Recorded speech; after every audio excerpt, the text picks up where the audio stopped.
در جوهای اصلاحی این به عهده سررسی وزیر عدلیه تاجیکستان به شکایت نزدیکان محمد علی حید و سید عمر حسینی معاونان پیشین رئیس حزب در تاجیکستان ممنوع نهضت اسلامی پاسخ داد، در حالی که پیوندان از شکنجه و فشار روانی و وضع ناخوب سلامتی هر دوی آنها در زندان ناراضی بودند.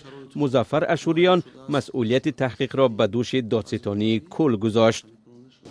پروکراتور هست که صلاحیت دارد اگر یگان نفر از جانب کارمندان سرراستی جزای جنایتی یا شکنجه یا مناسبت دیگری برهمانه اگر آورده شده باشد به صلاحیت آنها واگذار شده است. آنها البته اگر عرض کرده باشند، شکایت کرده باشند، آنها بررسی میشود.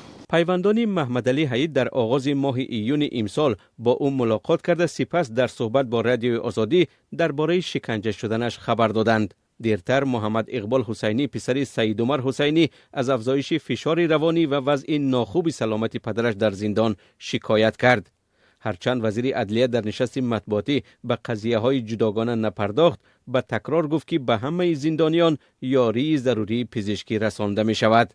اگر لازم شود از بیرون متخصصان ساحه مخصوصی طبی اگر لازم شود آنها دعوت میکنند و طبق توصیه های دکترها، طبیبان آنها معالجه همون شخصان رو به راه میمونند. در همین نشست موضوع جریمه شدن خواهر محمد علی حید بعد از شکایت او درباره شکنجه شدن برادرش بحث شد.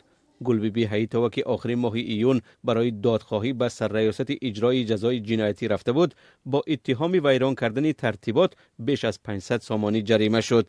وزیر عدلیه در اینجا هم به آوردن جزئیات گفت که هر کسی ترتیبات را ویران کرد نسبت به او سند ترتیب داده می شود.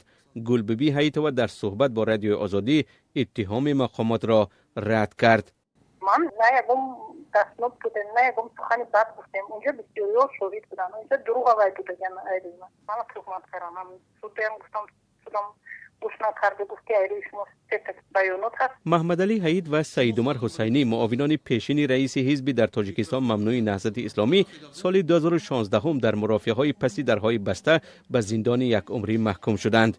مقامات آنها را به تروریسم و تلاش برای غصب قدرت گناهکار دانسته گفتند که حکم بر اساس دلیل‌های ثابت صادر شده است، ولی خود آنها و نزدیکانشان همه اتهامات را بی اساس و دارای انگیزه‌های سیاسی می‌حسابند.